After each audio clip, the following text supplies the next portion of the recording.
Yes, good afternoon, good evening, good morning, wherever you are, wherever you've joined us from the continent to North America, welcome. And also greetings to those who will join us on our YouTube channel. This is the Consciencism study group, and we meet every Thursday to discuss philosophy and ideology with which is the philosophy and ideology for the decolonization of Africa, with particular reference to the African Revolution. And the African Revolution simply means the total liberation, the unification, and the development of Africa, our homeland, or our motherland, or our fatherland, however you choose to put it.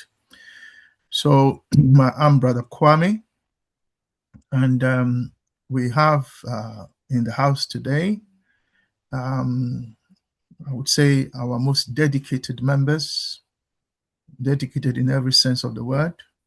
We have Sister Portia, who is joining us from the US. We have Brother Ifo, who is joining us from Canada. We have Sister Ida, who is joining us from England. Then we have Brother Sam, who is joining us from Azania, which is the African name for South Africa. We have Brother Welcome, CWHK, who is joining us from Namibia. I am myself joining you from England, but a different part of England, not London. And and then welcome Sister Tapua, who is also joining us from the great Zimbabwe. So welcome, brothers and sisters. Brother Sam has volunteered to read for us. So I'll pass the floor to him so he can read for us, after which we shall share our thinking. Brother Sam, welcome once again. Over to you, please. Thank you. Thank you, Brother Kwame, and everybody on the platform. Good evening, and it's always a pleasure to be here. I've been away for some time. I hope I can catch up as quick as possible. In a way, it is not the philosophers of today, but the natural scientists who are the successors of the ancient philosophers. Attentive to the phenomenon of radiation, that of spontaneous emission of particles of matter, and Newton's silence over the source of the original motion of bodies, one can, if an innate philosopher, embrace a thoroughgoing animism and infuse non-living matter with a plethora of spirits, or one can correctly abandon the now groundless denial of the capacity of matter for self-motion. Can I continue? Yes, please. To the end, all the highlighted texts. Indeed, the philosophical ancestor of all Western philosophers, Thales, was stared in the face by both alternatives. He had said that the world was not to be explained in terms of nature, and had accordingly said that everything was water. It now fell upon him to explain why hosts of things were not watery. The minimum he could do was to put a principle of change in water itself, so that by the operation of that principle, a transmutation from the state we know as water to other things would be possible. But if he was not to abandon his first statement that everything is water, the principle must permit only geometrical changes in water. That is, in its operation, it must be limited to the rarefaction and condensation of water. For this, the principle needed to be a principle of motion. Hence, he said that things were full of God. Though this smells unpleasantly of animism, he only meant through asserting the capacity of matter for spontaneous self-motion, to reject its inertness. In saying things were full of God, he did not mean that every object was the locus of some God. For his whole philosophical revolution consisted in his neutralizing of the gods, his rendering them irrelevant for purposes of explanation of the objects and processes of the world. It is his idiom, not his thought, which was picturesque, just as Aristotle was later to recover the forms from Plato's heaven and restore them to matter, so Thales was now retrieving the source of motion and the cause of processes from the priest heaven for matter.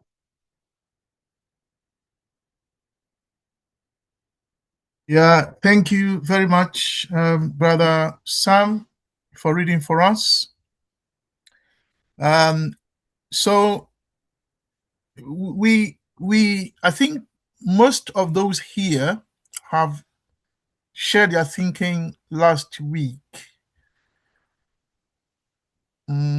except Sister Tapua, who didn't share her thinking. She did say I think she would share it today. And then you, Brother Sam, as you weren't here, but as you have done the reading, I think you need some time to process the reading. So we will come to you much later as you go through that. It's a long text, which is why we are doing it over 2 weeks.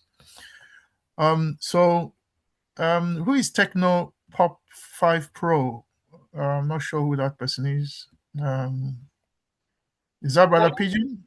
I asked them to rename, but they haven't done yet.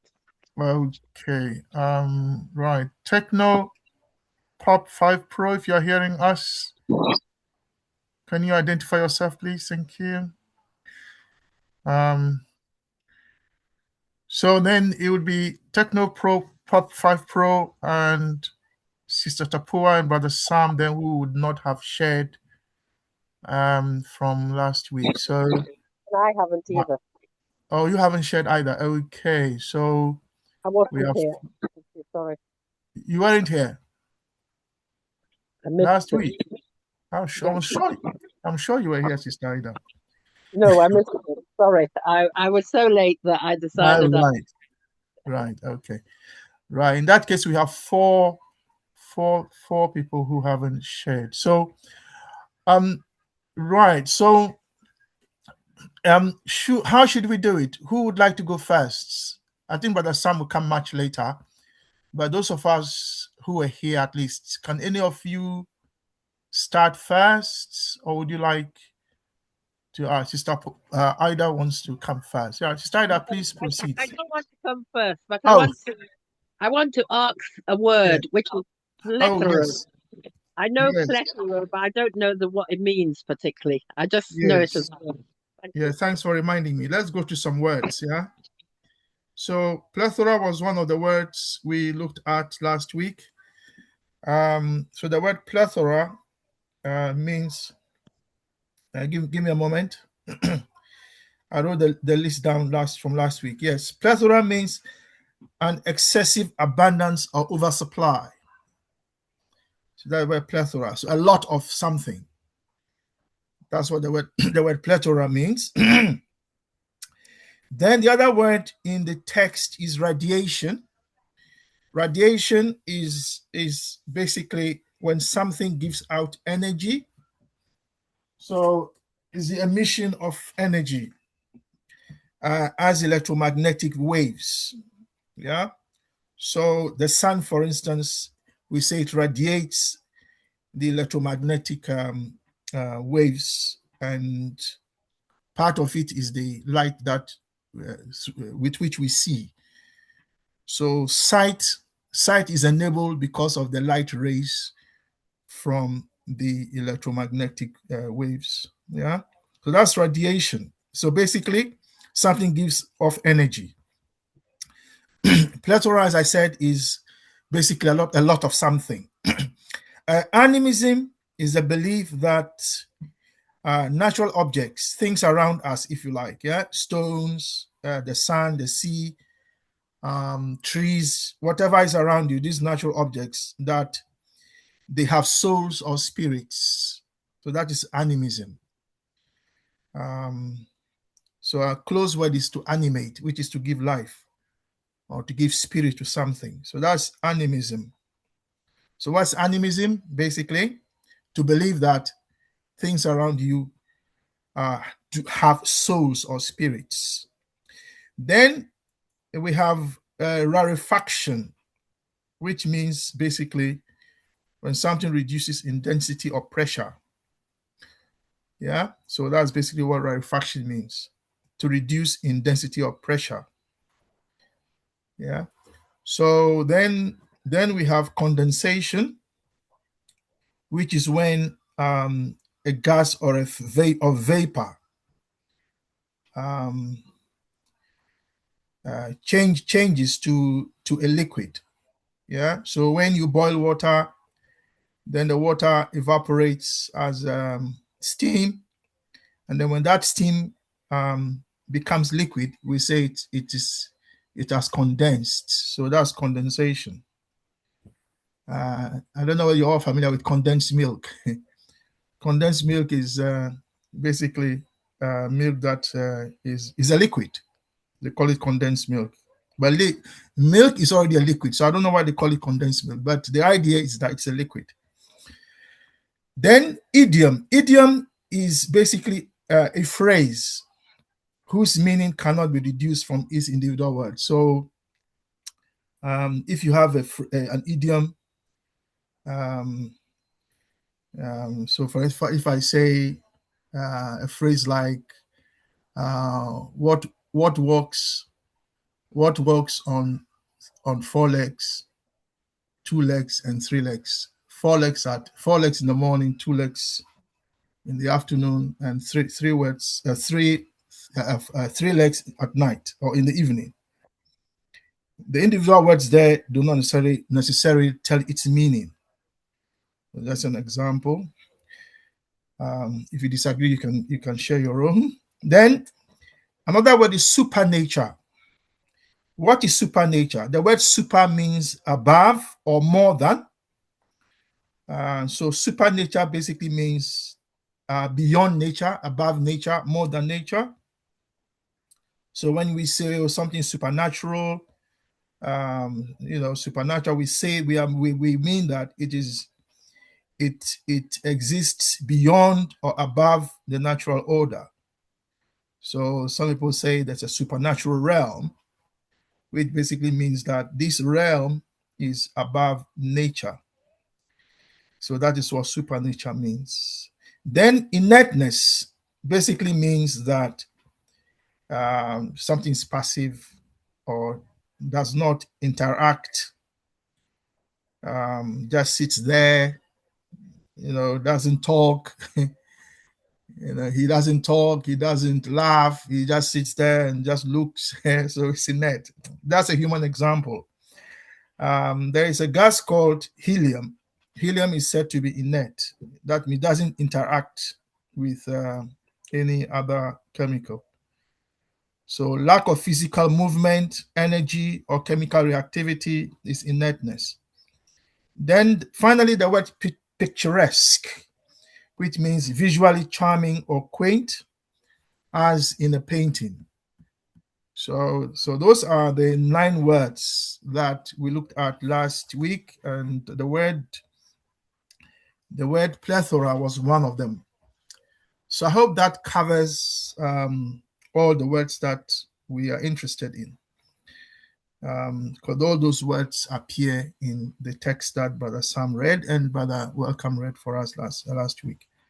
I will draw your attention to all of them, but specifically in terms of motion, to one, radiation is a form of motion. Rarefaction is a form of motion. Condensation is a form of motion. And then finally, inertness is a form of motion, which meaning that it doesn't interact. So that is how it behaves. That's how it moves. So those, in terms of the topic we've been focused on for a while now, which is the question of motion, which is to move from A to B. Those are the words that I find interesting. And let me remind us there are 3 main types of motion. There is linear motion. Linear comes from the word line, so to go in a line, so that's linear motion. Then there is rotary motion, which is to go round, round, and round. And then there is the third motion, which is to change properties. So when you put water and ingredients and meat on a fire, for those who eat meat anyway, and you boil it, its property changes from ingredients to soup. Now that soup is a change in property. And so yeah. Then I think the third thing I would draw your attention to are the 3 types of motion which constitute the African Revolution. Remember, they are liberation, that's one form of motion. The second motion is unification.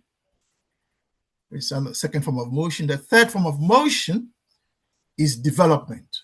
So remember, development is different from growth. Growth is the same thing, just increasing in size, in quantity. That's growth. Like economic growth just means the number of oranges you produce this year as a country. Just use a very simple example.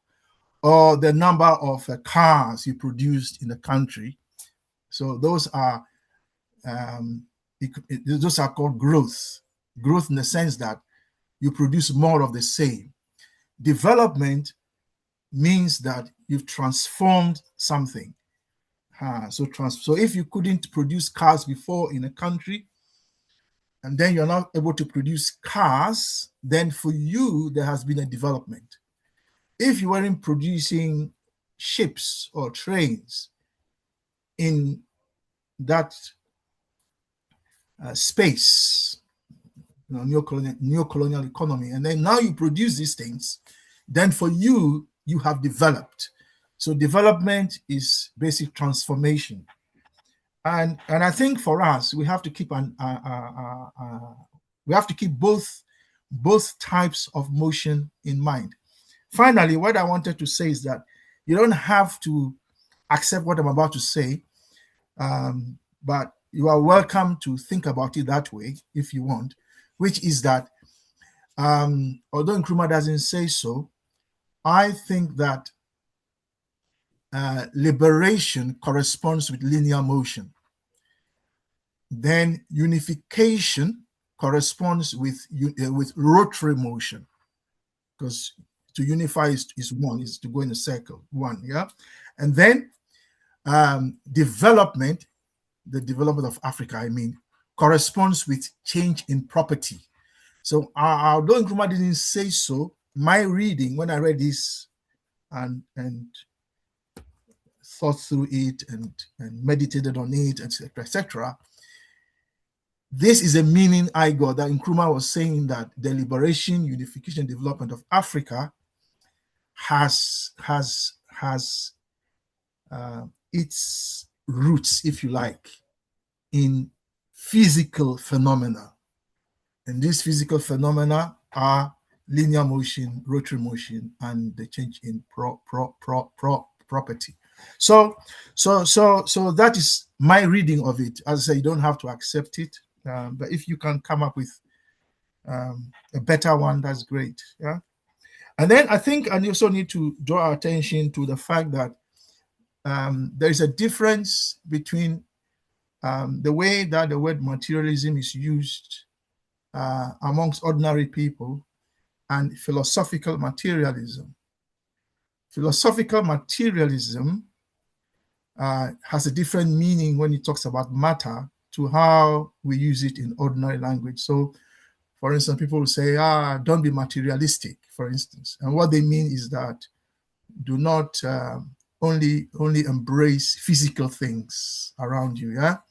You must also embrace the spiritual being things we cannot see, things we cannot hear, things we cannot touch, and that those things are also real. Like our ancestors, for instance, they are real, but we can't touch them, we can't see them, etc., etc., and yet they are real. And so when we say philosophical materialism, we mean all of these things. So those things that cannot be touched, seen, heard, etc., are also part of matter.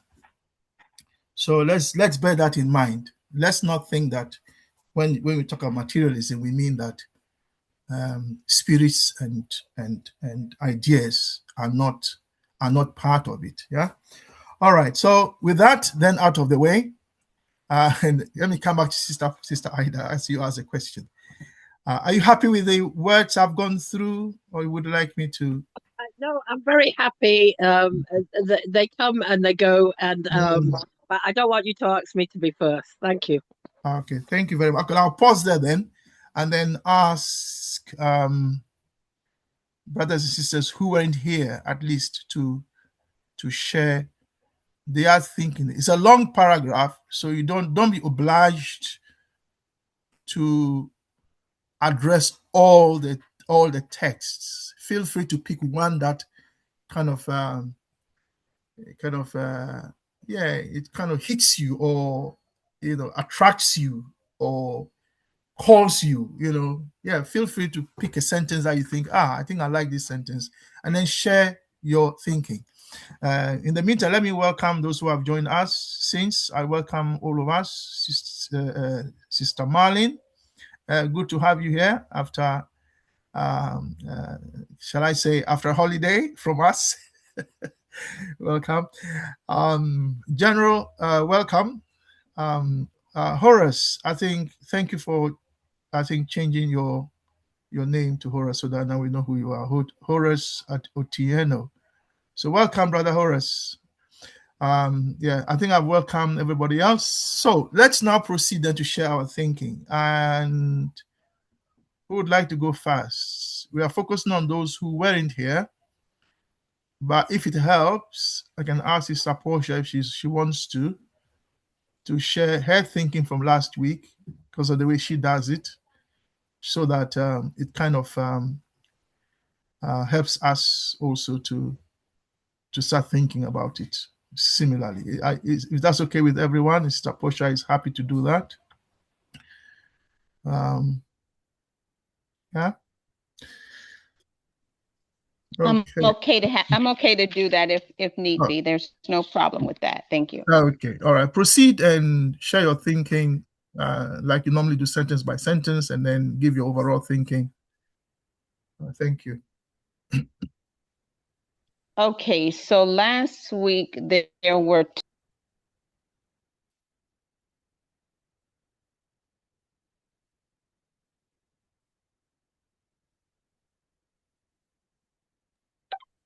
Sister, you're muted somehow. Oh, pardon me. Okay, there we are. Okay, so I'm just repeating what I said last time. And so there were two paragraphs. The first paragraph, there are two sentences. The first sentence basically says, after ancient philosophers, there are additional people observing the physical and biological world that we are presently in.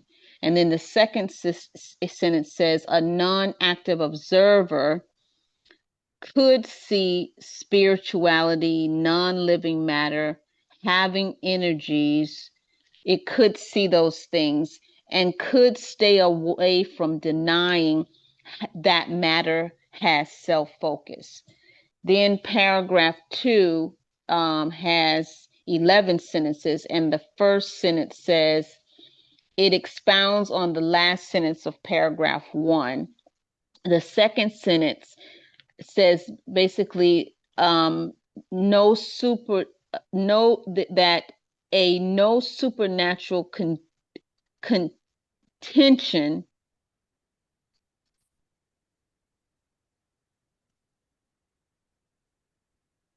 There could be a no supernatural contention by someone, and that no supernatural contention is that everything has water as its foundation. The third sentence says a challenge is the caveat, or to explain what is not a watered foundation. The fourth sentence says, going further into that caveat, the third sentence says a challenge could be to explain what is not a watered foundation. The fourth sentence then goes on to say a caveat or a point to be added could be to say to prove that water has a foundation throughout everything. So in other words, there's a clarification on the original contention. And then the fifth sentence is a caveat again, is that to show that there's a limitation of how water is a foundation for all. The sixth sentence, a point of motion is said here. And then the seventh sentence says some matter is full of spiritualities. The eighth sentence, here again, matter has capacity for self-motion, which is active, or we could say which is shifting. Then the ninth sentence, which is an opinion, every object is not full of spiritualities. Gods are irrelevant, hence an opinion, that previous opinion there, that dismisses spiritualities. Then the 10th sentence says, a thought, hopeful or not hopeful. A thought is it hopeful, or is that context not hopeful? Then the 11th sentence is guess what, and I put a question there. So like, and after all of that, because I found it really, as Ancestor Kwame Nkrumah does, he sets up, and this is going into my additional thinking, he sets up arguments knowing very well their language, the oppressor's language, to then show how the argument is flawed. So guess what? Such opinion can change. So in my additional thinkings of this, how I said it last week, is that growing up, all I heard is about having money. That's all I heard, is if you have money, then you matter. Not in the matter that we're talking about on this class, but in the matter that, okay, you have 20,000, you have 20 million, you have a billion, no matter how you've gotten that money. So if that person has, and let me stop saying you, if a person has killed people, if a person has lied and cheated and destroyed environments, that is okay, because there's an association that the person only matters with the amount of money they have. And when I was saying last week how what I'm pushing back against now is it is not about money. That is the hoodwink. That's the bamboozle. That's the run amok, the run astray. And because I have been out of salary work for 5 years, let me emphasize, one has to know themselves, be with the ancestors, in my opinion, to survive all that comes along with not having salary work. Now, some people could push back and say, I'm lighter skinned. I don't have any children. I have a U.S. passport. Yeah, I again push back and say, to not have money, to not have a cent to your name, and push against that oppressive society that's saying to me, you are not worth anything now because you have no money. It was not. That's why I call it oppressive hells. And so what I was trying to say last week is what I know that really matters is holding on to the healthy, loving, and wise and knowledgeable ancestors, and and and and removing me in the sense of that the only way I mattered was with money. And that then shows me, oh, like Ancestor Kwame Nkrumah here did, in my opinion, it shows me the oppressors got so much crap wrong, and I should never have been listening to them in the first place. It's like the person who gives very bad advice, and I'm listening to the bad advice. So if I know anything upon anything, is of course to have the intention of goodness, not a beating down of myself, not a getting me ran over, not pretending that things don't hurt my feeling, but an intention of that I, Portia Cumminy Shallon, ask to be healthy, loving, wise, and knowledgeable ancestors, to be a healthy revolutionary who contributes to the continued liberation of Akibalon and its diaspora, presently known as Africa and its diaspora. In that sense, then I matter, and then what my actions do should manifest that earlier statement. Thank you.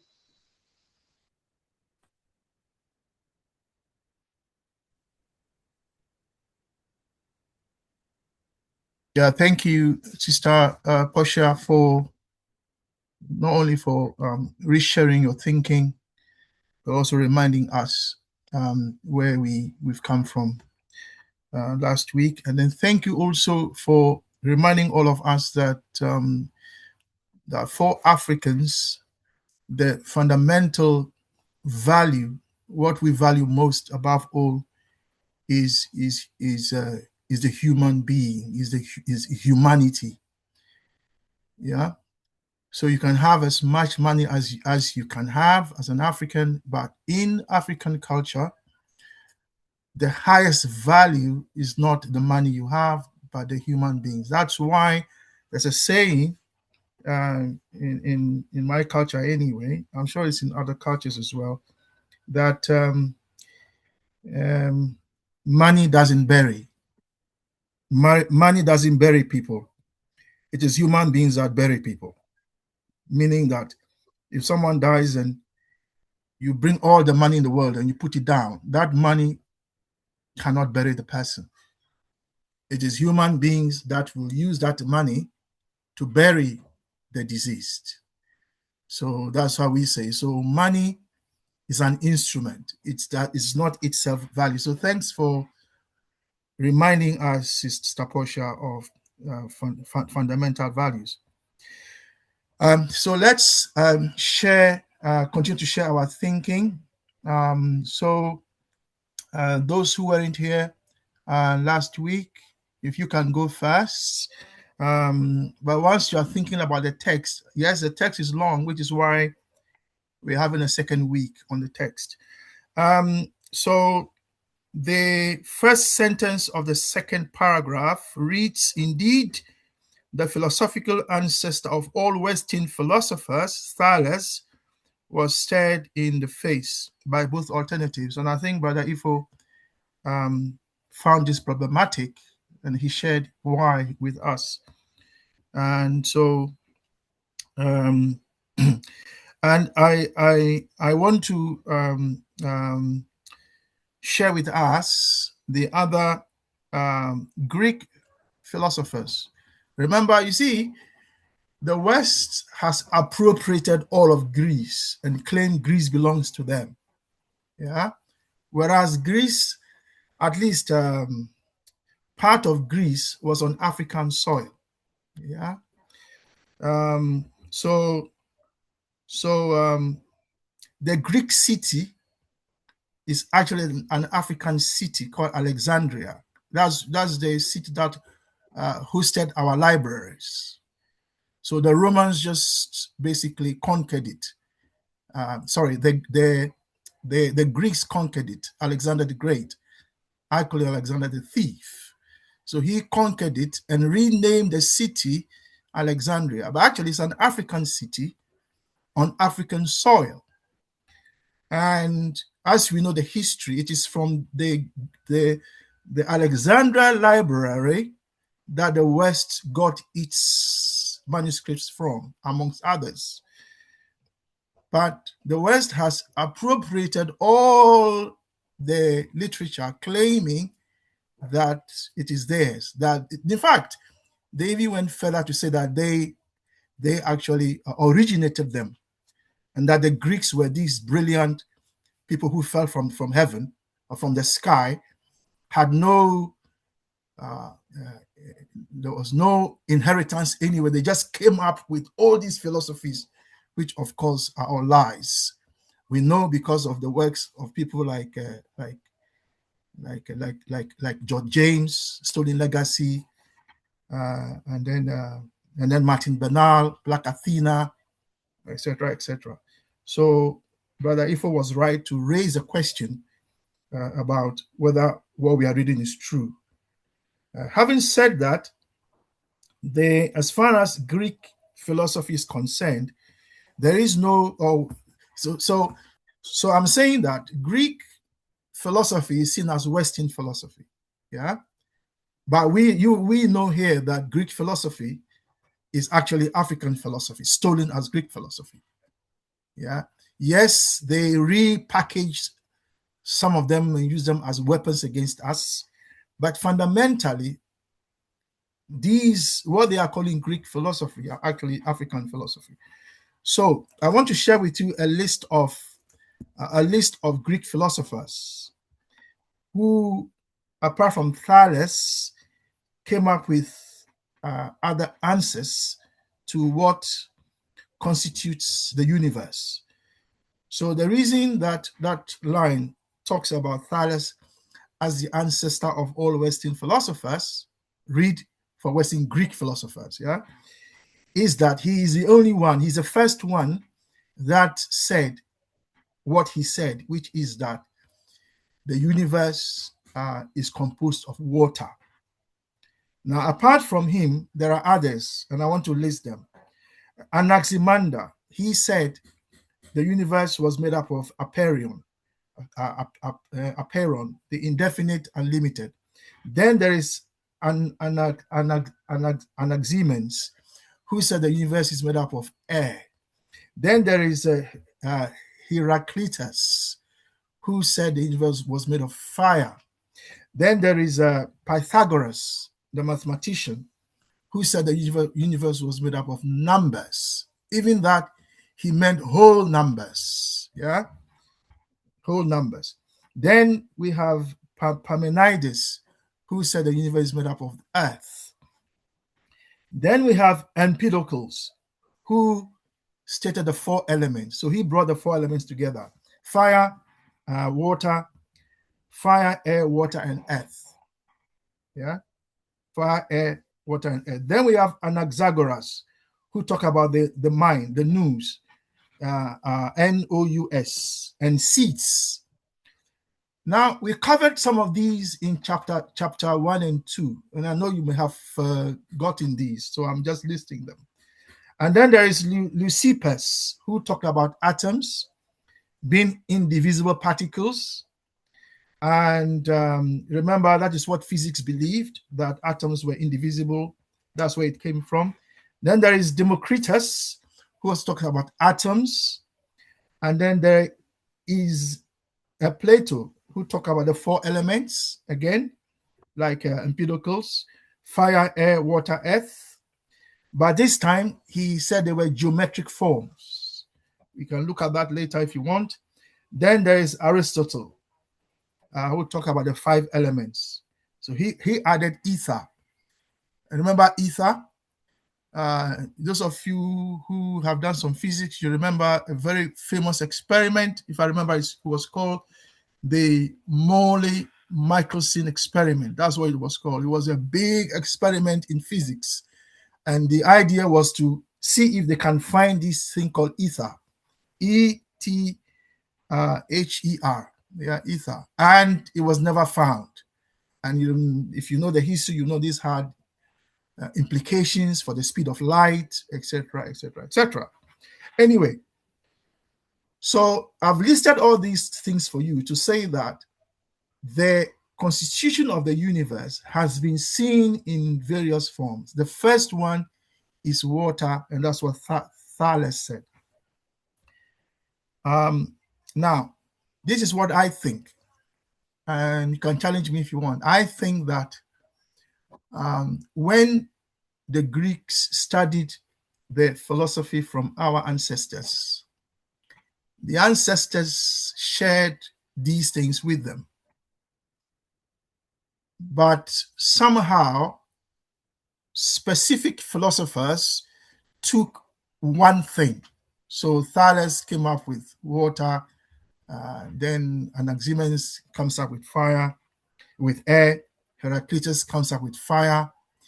But when you look at the history, and I have a book here that was produced by our late brother, if you remember, Ben Jokanan, who was a professor of African studies in the US.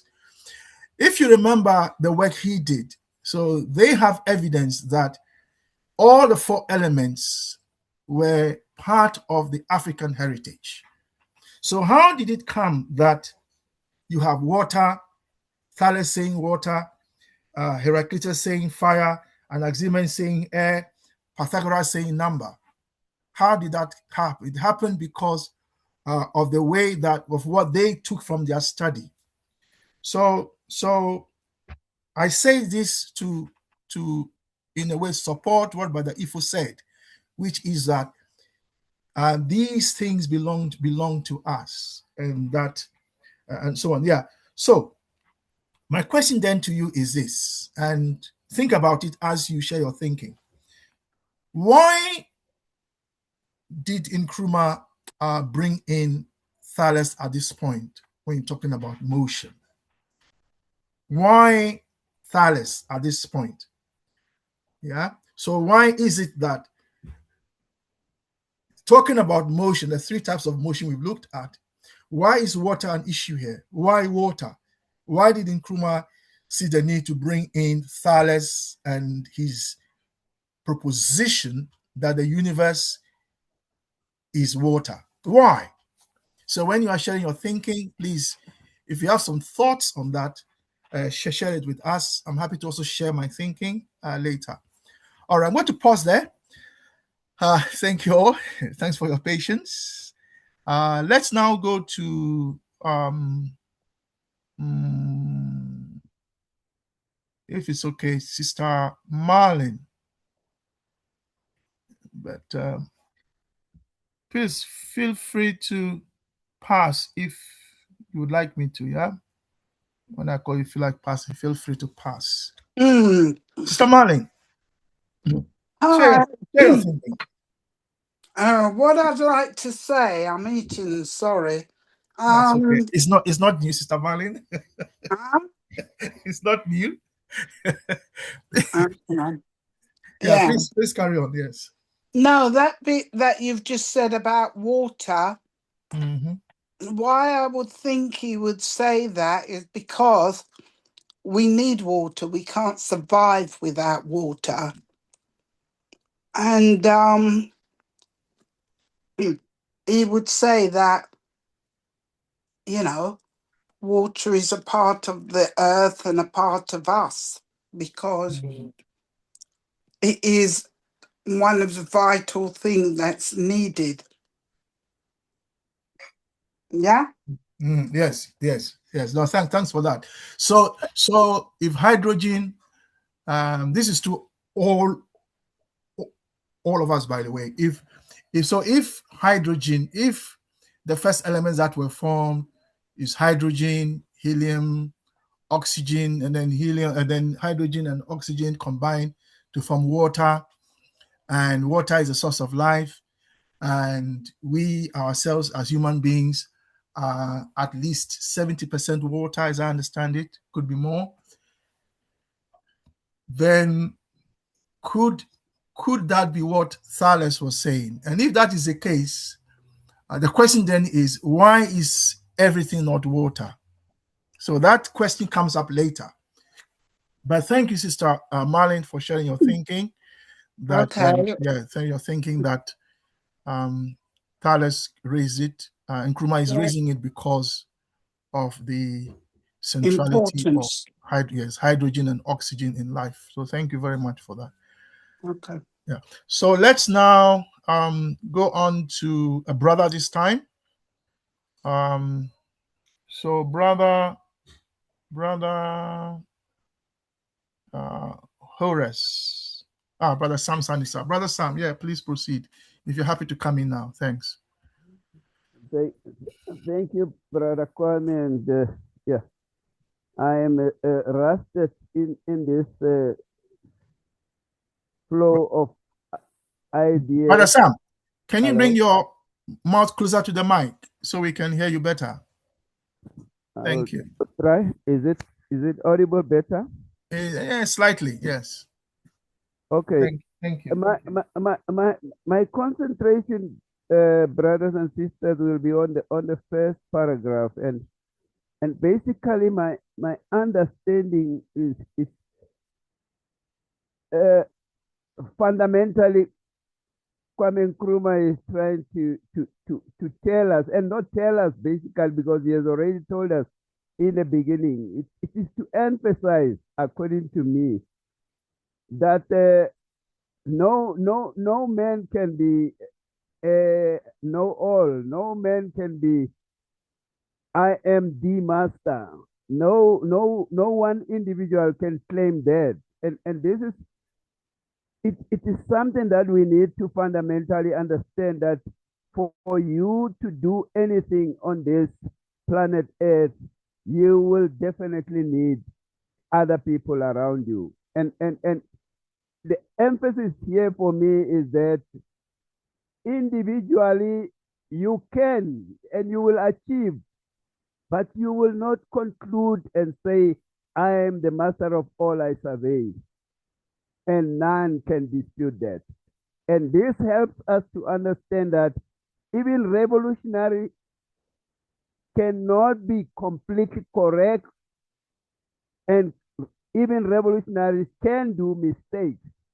And that is why it was wrong for the Western philosophers to say they are the fathers of philosophy, and therefore what they say is the alpha and omega. And that for me, it is the important thing. And the fact of the matter that Kwame is saying to us, even at whatever level, you must not be shy to share your view, your idea around other people, because that's how development comes, and that's how individuals are able to grow. And this, for me, it is fundamentally the self-motion that is there, that when I stand up and talk as I talk now, you can say, no, Brother Sam, here you are wrong. Brother Sam, this is how we think things are. And in that way, I am growing. In terms of what Brother Kwame, you have asked, I am now concluding my input.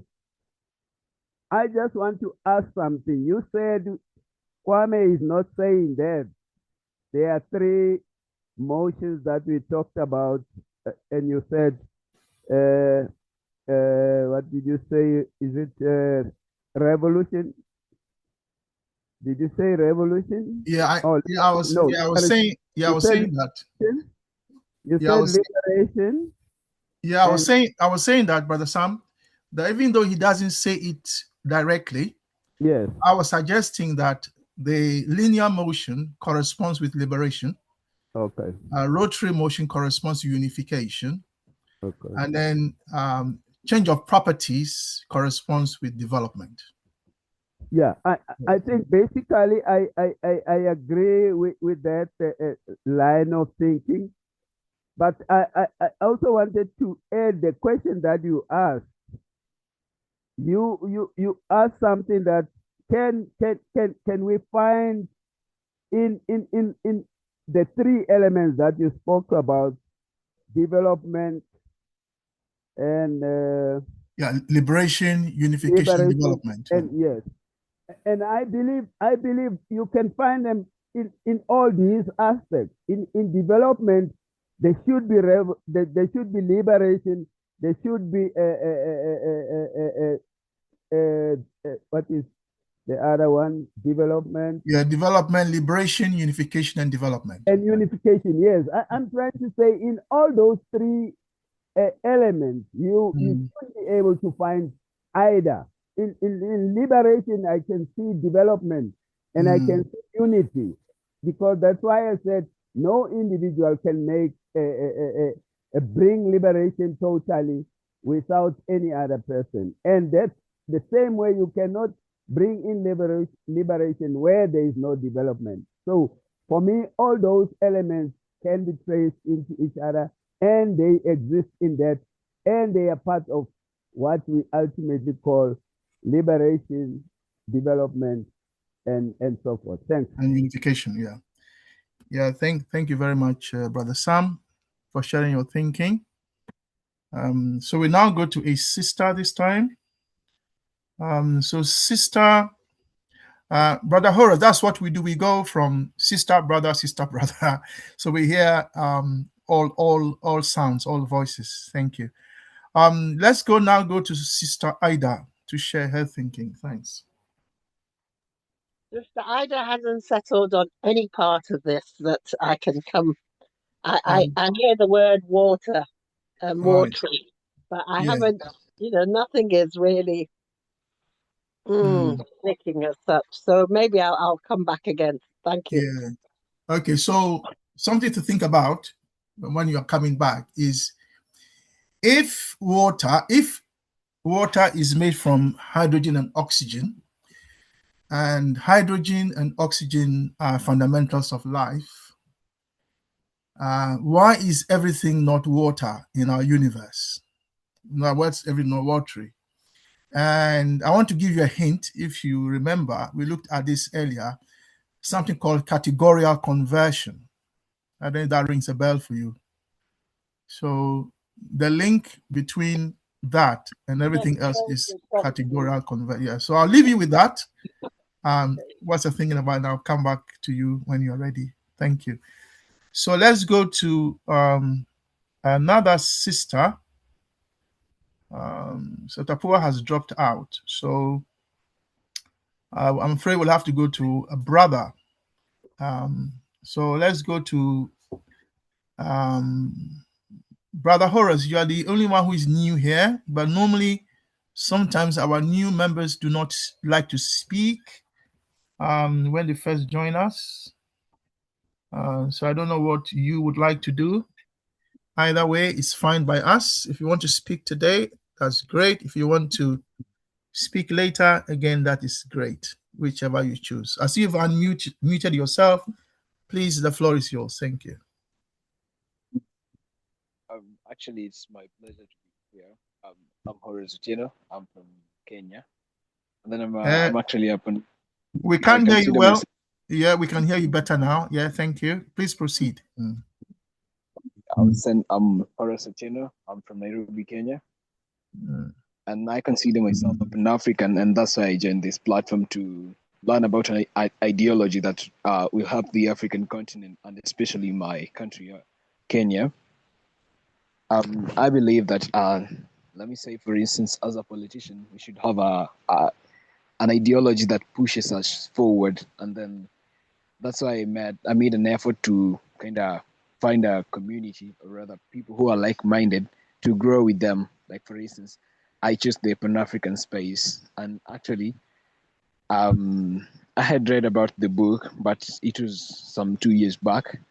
I didn't go through it again, but then at the moment I can't say much about it. But I'm just in love with everything that is being highlighted. For instance, the issues of liberation, unification, and development, which I think they're very fundamental to the African society. So, in pushing these forward, I think it's my pleasure that I'm going to learn much as a young and upcoming leader. And I'm hoping that your mentorship is going to help me grow, and I'm going to take the mantle after you and help push Pan Africanism forward. Anyways, I'm hoping that in the next session I'll be more active and more. I'll contribute to the motion. But it's my pleasure for today. Yeah, brother Horace. Are you the new brother that was being welcomed in our WhatsApp group earlier? Oh, Yeah, yes. I am the one. You are the one, yeah. I hear you are a very young man. I'm actually 19 years old.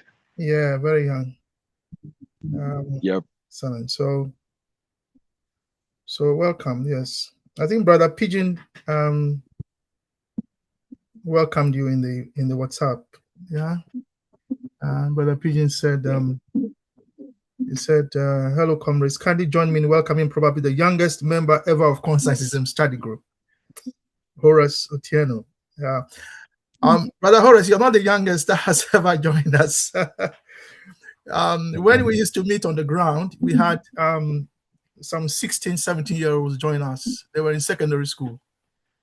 And this is when we were meeting face-to-face on the ground in London. But it's right that you're one of the youngest, but not the youngest, but yes, one of the youngest. So welcome. We hope you will stay as long as Brother Pigeon has stayed. Right. Yeah. We've shared our previous classes are all on YouTube, so feel free to visit them and see what we have said in the past. Yeah, the best way to learn something is to be with those who know and discuss it, talk about it, share about it, and that's the best way to quickly learn something. So you're in the right space. The reason I started this group many years ago, Brother Horace, is because there was no such grouping anywhere in the world when I was growing up, and even when I faced Consciencism as a philosophy and ideology. Those days, even getting the book was hard. It wasn't freely available to buy. Yeah, but now it's all available. We even have electronic versions of them, which we share. So welcome, Brother Horace, and I hope that you will be with us for many, many years to come. And as you said, take on the baton after I have certainly moved on anyway. So welcome. Thank you so much. I think, brothers and sisters, I think it's right that I'm welcoming Brother Horace on your behalf as well. So feel free to welcome him, and hope that he stays with us. Yeah, thanks. Welcome, brother. Makwaba, Marakaza, Keza. Akwaba is a can. So in my language, say wezo. Wizo. Wizo. Wizo. Wizo. Wizo, yeah. Wizo. Wizo means welcome. I'm wondering, Gan, how did the Gan say? Gan say, what? Hello,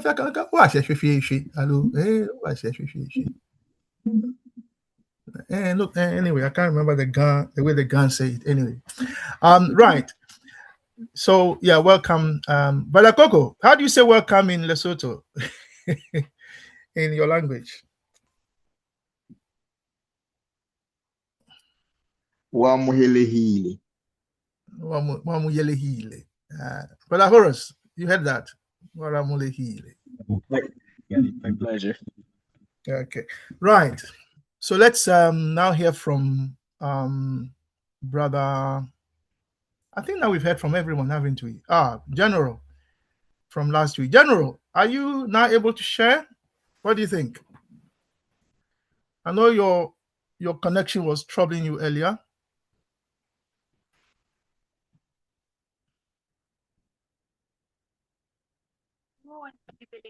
Give thanks, give thanks, give thanks. Give Oh, thanks. did I say Can you hear me? general?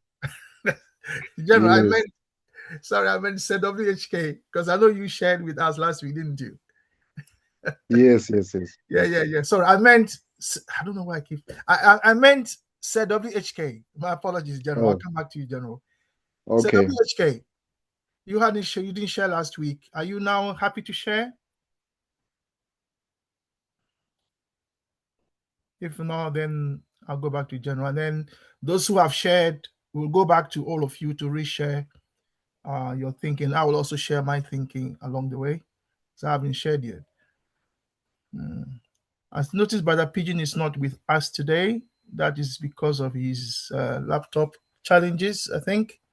But we are buying a new one, a new CSG laptop soon, so that will help sort that problem out. Right. Okay. Brother, welcome. Are you able to share your thinking now?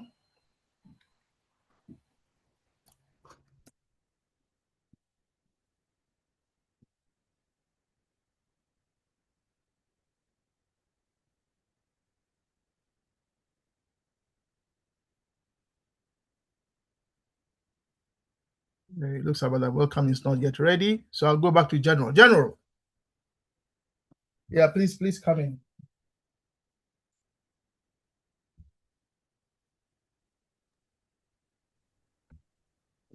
Greetings again, family. I also, so this text is from last week. Yes. Yeah.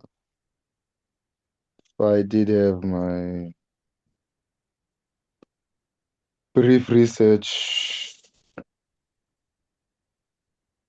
So I've managed to extrapolate like 5 key points. So they go as follows. So for the first point is that on this passage, Consciencism, matter and motion. Science, not modern philosophy. I'm reading it because I wrote it down, it's long. Science, not modern philosophy, carries the torch of the ancients. Krumah says today's natural scientists, not armchair philosophers, are the true successors to thinkers like Thales because they are grappling with the same core question: what makes matter move? Point two roads after Newton's silence. Newton never explained the original source of motion. That gap leaves two options. One, animism, which means that spirits inhabit and move matter, or two, matter itself has the built-in capacity for self-motion. And then obviously Nkrumah takes the second path. Then the third point is Thales as the test case. So Thales has rejected the supernatural explanations, which is everything is water. But then he had to explain change within water. So he said that things are full of gods. You understand? Then Krumah, of course, raised that this is not as literal animism. but as Thales' clumsy way of saying matter has an internal principle of motion. Point number 4, the real philosophical move, pulling motion back down to earth. So just as Aristotle later took Plato's abstract forms out of the heavens and grounded them in physical matter, Thales was doing the same with motion, but taking out of the priest's domain, which is obviously the gods, and then relocating it inside matter itself.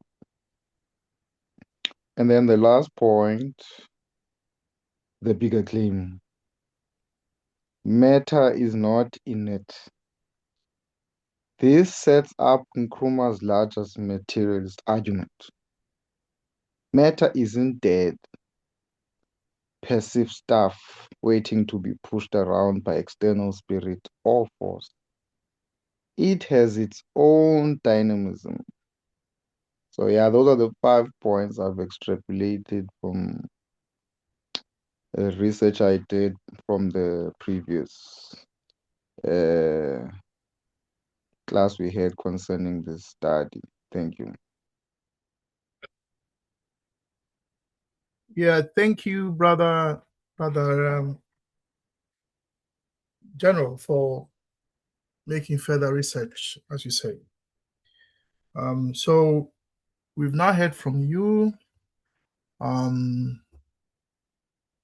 Yeah. So let's see who else. Yes, brother Coco. Would you like to have another go? Thank you.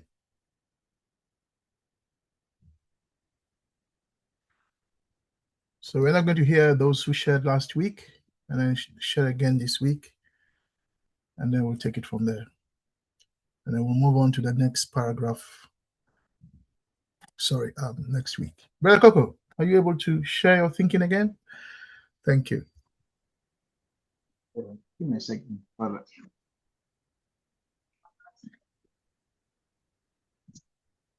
I had already gone to detail about what I thought last week, but given that we are talking about the motion this week, I would like to sort of link or tie it in with water, because as we can understand, Thales was the one who sort of helped the Greek to move away from, if you call it, the ties or the binds or the bonds of the priesthood, the Greek priesthood at the time, by using water, pure water. But again, here, Guma is criticizing him in a way to say it was just more of an idiom. It wasn't more of an idea. But in Nkrumah's way of thinking, he is seeing the importance of water. He is seeing the importance of water. That's why he's bringing in scientists instead of armchair philosophers, because he knows what water can become, how water transforms itself, and how water just by itself can move ships, how water by itself out there in the ocean can bring stuff out or bring stuff in. The tide is there as matter, is material, but he says Thales missed this, and he wants us to recognize that even the biggest of all of them, or the earliest of all of their philosophers, or their founding father, even though he sort of liberated them from the bounds that they were under, still could not see the wood from the trees, as they always say. So he's trying to encourage us to look beyond the obvious. Always look beyond the obvious and understand that you have it in you to do whatever it is you can do to transform Africa. to liberate Africa or to unite Africa. You don't need to go look outside for all of those ideas. Ideas exist within Africa. It's a matter of us actually reaching out for them and using them. But importantly, is to think deeply about all of this and realize that water isn't just water. It can change shapes. It can move from place to place, and it can be, vapor up there in the air. We will bring it. We will breathe it. But at some point, it can be material, eyes. We use it as eyes, and so be it. It's what we have as Africans that we can use to liberate Africa, to transform Africa, and develop it. I think let me stop there. Thank you. Yeah, thank you, Brother Coco, for sharing your thoughts again. So I think, everyone has now shared, except Brother Welcome. When he's ready, he can always share. Sister Ida is still thinking about the passages, so I'll come back to Sister Ida later. So I would like to share my thinking on the paragraph. So so I'm reading from the book itself, which I have in front of me here, not from the screen.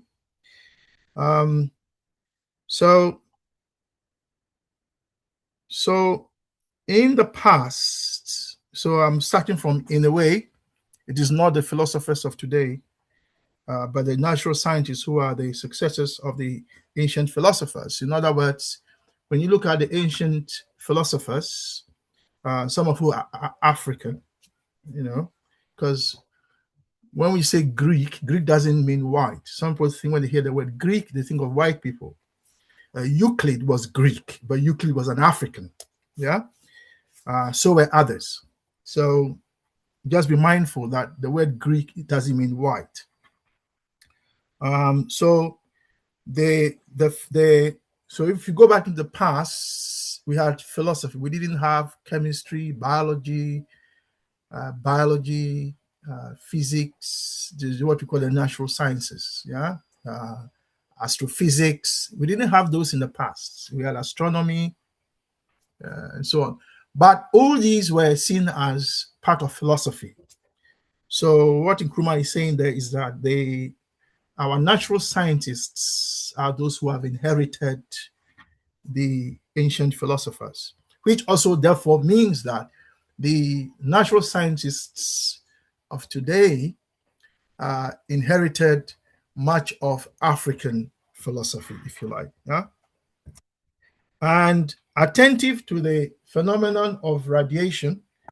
And radiation is important because we are now talking about self-motion.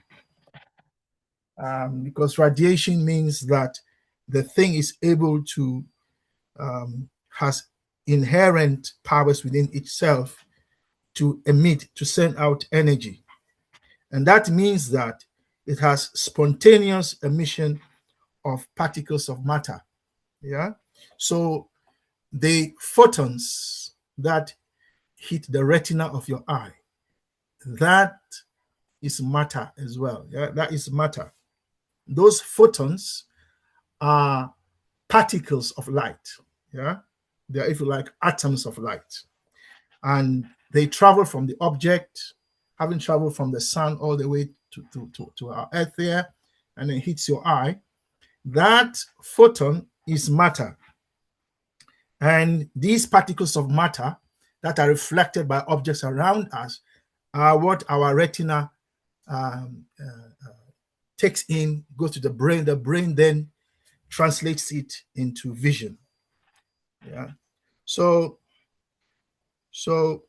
as I think some of you have already said, yeah, Newton explained the motion called gravity. Yeah. And as you know, it's even named after him. The formula for gravity is named after him, called Newton. Yeah. And although he explained gravity in terms of the forces, he did not explain where gravity came from. So what is the origin of this force? Where does it come from? He did not explain. And that's what Nkrumah is here saying.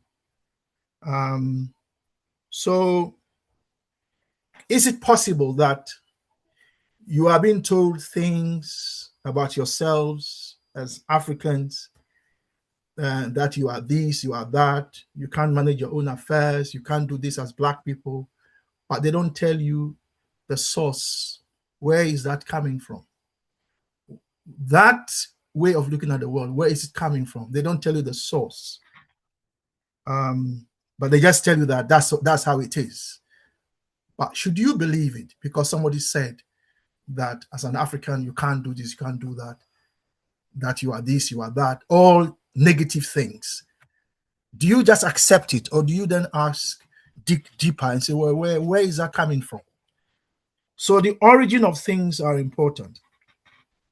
So Newton did not look at the origin of gravity. As we know, it was Einstein who then later explained it using the curvature of space.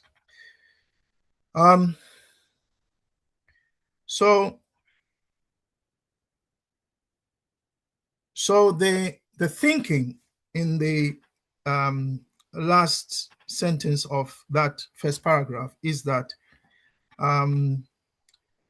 one can then come to the conclusion that things were full of spirits, a plethora of spirits, lots of spirits.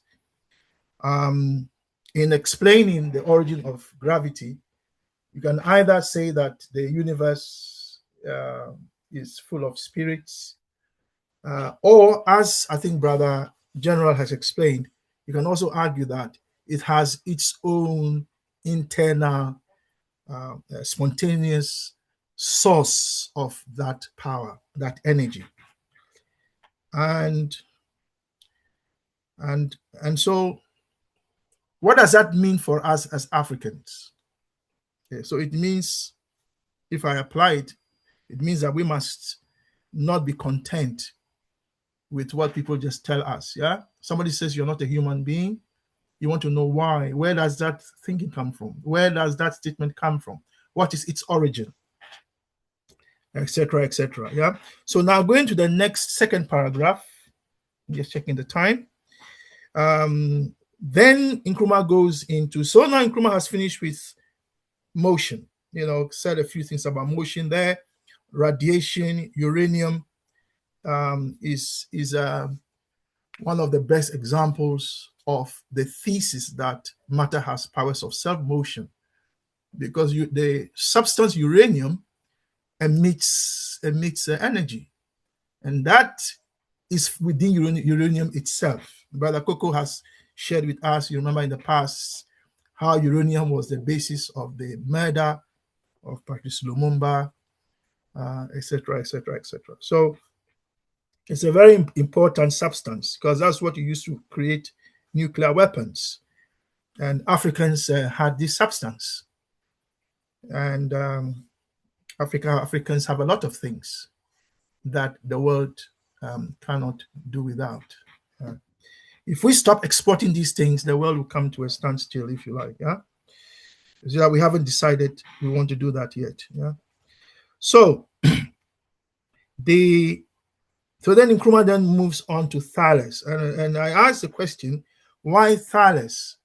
Why Thales? And the answer is because Thales was the first Greek philosopher to put forward the proposition that the universe is made up of water, in the way Marlin has also explained it. Yeah, because hydrogen and oxygen, and hydrogen is the first chemical element on the periodic table. Yeah, hydrogen. Carbon comes later, and so on. So Nkrumah uses Thales water. Now, I don't think that Thales at the time knew that water was made up of hydrogen and oxygen. That we knew that later. But it's interesting that Thales uses water, and water has the first element that was produced in the stars. As you know, physicists like Neil deGrasse Tyson, that's his name, Neil deGrasse Tyson, sorry. Neil deGrasse Tyson is an astrophysicist living in the US. They've come out to explain where hydrogen comes from. And hydrogen was born inside the exploding stars. So the stars created in their belly, if you like, in their womb, inside them, they created these elements. And then when the stars exploded, they spread or scattered these elements across the universe. And it is from these elements that hydrogen and oxygen combined, formed water, and then we came out of water. So, but then why is it important? Why? Well, I think because water is matter. Yeah, water. To say that water is the origin, or you can explain everything with water, it's not the same thing as saying that you can explain everything using reason or spirit or mind. Yeah, those are two different explanations. If you say that the universe can be explained in terms of mind or spirits, that is a different explanation from saying that the universe can be explained in terms of matter, and water is matter because water is made up of hydrogen and oxygen. So that is the reason Nkrumah uses Thales, and why for Nkrumah Thales is important. But then why? Okay, so but why water? Why is water important? Well, because of materialism. So materialism, philosophically, takes a position. You may disagree with it. It's up to you. Disagree all you like. It's okay. It's a class. You are free to disagree with Nkrumah even if you like. The materialism says that our universe has its origin in matter. And by matter, we mean the elements, hydrogen, oxygen, helium, nitrogen, carbon. In fact, if you like, every element that you can find on the periodic table, those elements constitute the universe in which we live. So why water? Because water is matter, and therefore explains materialism, which is the idea that matter, the universe is made of matter. So that is why it's important for Nkrumah. So then the question then is, okay, so if the universe, and this is a question, or this is a hint I gave to Sister Ida earlier, which is that, so if the universe is made up of these elements, including hydrogen, oxygen, and water, as Thales says, then how come that we have trees, we have stones, we have diamond, we have gold, we have leaves, we have tigers, we have human beings, we have all these different elements? Why come everything is not water? That is the question that arises. Why is it that everything is not water? If the fundamental basis of the universe is water, why is everything not watery? And so when you read down, you can see that. So let me read then the second paragraph, starting from the minimum. Can you all see that? Where it says the minimum. Yeah, the minimum. So the minimum he could do was to put a principle of change in water itself, so that by the operation of that principle, a transmutation from the state we know as water to other things would be possible. So if the universe is made up of water, how come I'm not just water? Me that's speaking to you. How come I am water? I'm also nitrogen. Yeah. I have iron. Yeah. I have magnesium, calcium in my body. Where did those come from? Yeah. So that is the point here. So, and that's not, what about an aeroplane, a car, a lion, a tiger, and so on. So that's what he's trying to explain. So that therefore it means that water must have, if what Thales is saying is correct, then it means that water must have within it the power to change from water to other objects. So we are not saying that Thales got this right. That's not the point. The point here is that he was able to put forward to us the idea that if water is the basis of the universe, then that which then there must be something in water that enables it to change to other things. And that thing, philosophically, is called categorical conversion. That's what categorical. So what is categorical conversion? Categorical conversion is a philosophical explanation or principle that whatever you start from, the most basic building blocks of nature, if you like, yeah, there is a philosophical principle that says that that thing has within its powers of self-motion such that it can transform itself. So, for instance, if you put, even if you leave water, just water, river, what happens? The river, when the wind blows, etc., somehow the wind is able to pick molecules of the water and then take them into the sky. And then after a while, through categorical conversion, this comes down as liquid, as rain. Yeah, so it comes as rain. Again, but if you just in your kitchen put water on fire and you put a fire under it, you find that the water can burn itself out and evaporate as steam. That is what we mean by categorical conversion, where one substance changes into something else through the principle of categorical conversion. Now, categorical conversion can be philosophical or it can be scientific. Yeah?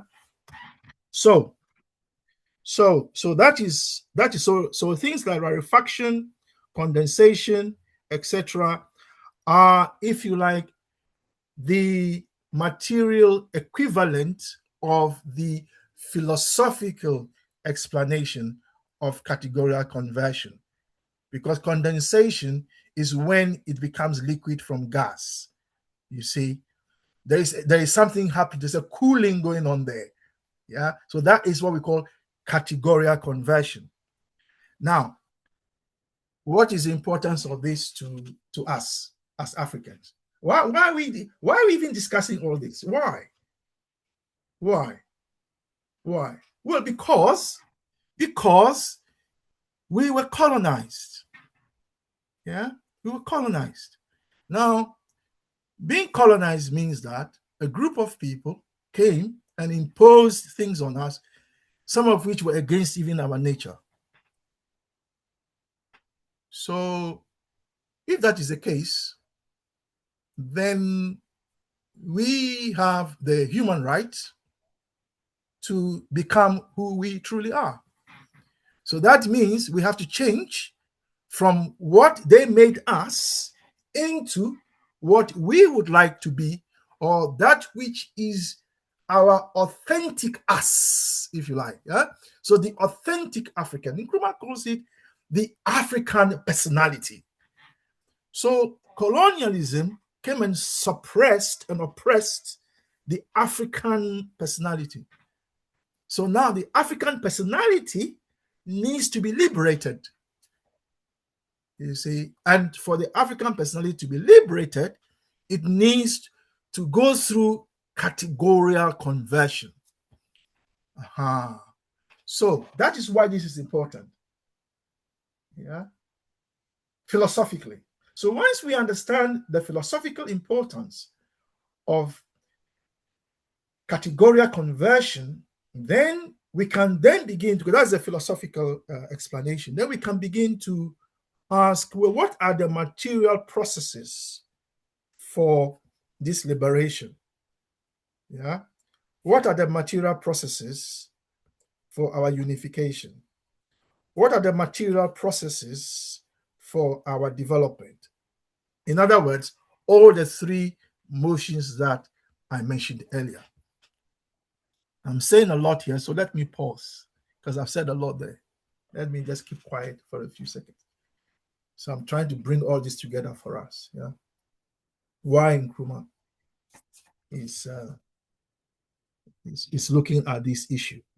And when we come next week, we'll move on to matter is not innate, with the next paragraph. So there's 10 minutes left. I'm going to pause here. I hope that's okay with everyone. And then if somebody wants to come in, please come in and we hear the announcements, and then we'll bring the meeting to a close. Thanks. Brother Kwami, I want to say to you, thank you. Okay, thank you.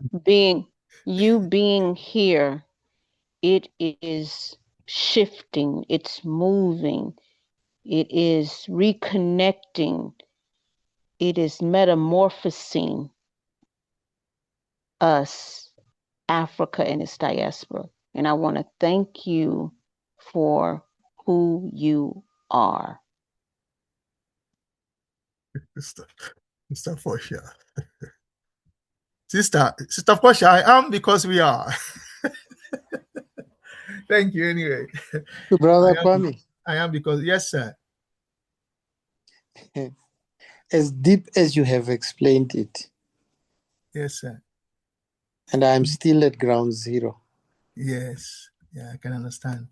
How do you want me to have a thinking? Yeah, but you have everything in Namibia. Remember how Namibia became Namibia? You fought a liberation struggle, didn't you?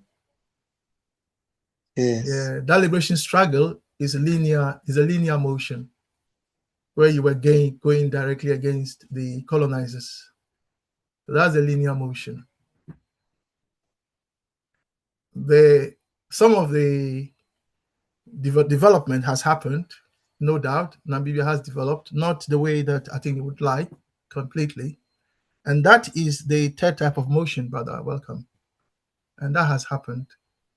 Then there is a second type of motion, which is... I hear all that, but I cannot use that from that text. I cannot put that text in context the way it is. I see what you mean. Yeah. Yes. Yeah, I see what you mean. Linear motion, rotary motion, change of property. Property. Yes, we have done that. But to put it in perspective so that it can speak to that paragraph. Problem is, I just see scientific writing in this paragraph that I cannot even grasp. Okay. It is so deep, it is so idiomatic, it is so philosophical. My naked eye can see nothing in this paragraph, to tell you the truth. Yeah, which is why the ancestors have asked me to join you to help. Yeah, thank you so much. That's okay. Just like thank you. In fact, I think Brother Welcome is making a very good point. And if you are able to, when you go back, just read the paragraph again and just link it to what I have been telling you, and you'll find that actually this is what Nkrumah is telling us.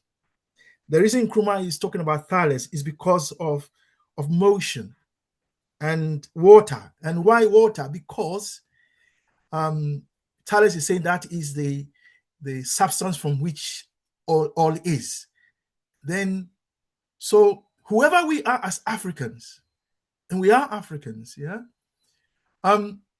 we want a different world, don't we? We don't want this world as his Apostle will remind us, of racist capitalism. This world does not speak to our humanity. This world does not feed us. This world in which we live doesn't enable us to flourish as Africans. It doesn't. Rather, it oppresses us. It suppresses us. Even our leaders, who are presidents and so on, find that they have to be doing things that they sometimes don't even like, but then they are forced to do it. When the knives are drawn out secretly where we all don't see. So yeah, so we want to be liberated. We want to be united. We want to develop, and we want to develop so that we can change what Africa is today to a new Africa, an Africa that in which we flourish as human beings, an Africa in which our children can laugh again, not some, but all our children can laugh.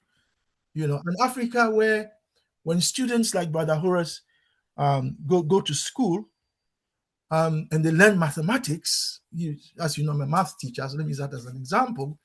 The mathematics they are learning is asking them to apply it to their immediate environment, not to some abstract culture somewhere in America or Europe or in Canada, but the real concrete situation around them, so that they can apply the mathematics to the real world around them and solve concrete problems around them.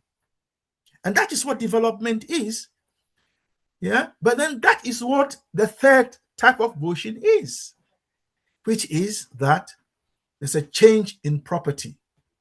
So as an African, you are transformed. You decolonize yourself. And as you decolonize yourself, I know some of us have a problem with that term, but what it means is that to decolonize means we go into the ground and then we dig out that which has been buried there, which is not of us. We dig them out and then we bend them. We get rid of them. Yeah, through the necessary rituals that we know best how to. And we know these things and we can do it. Yeah. And then we are born again. We become new Africans, who are now prepared to be part of the circle. And what is the circle? The circle is service, sacrifice, and suffering for the African nation, not the new colonial territories, but the new Africa that. Yes, Brother Coco, please come in.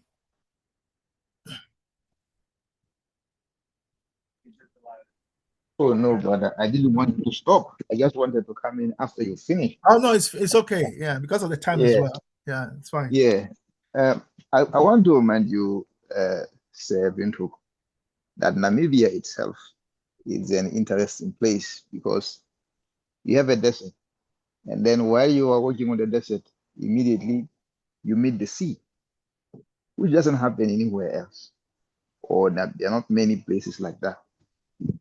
And that just to tell you the resources that Namibia has.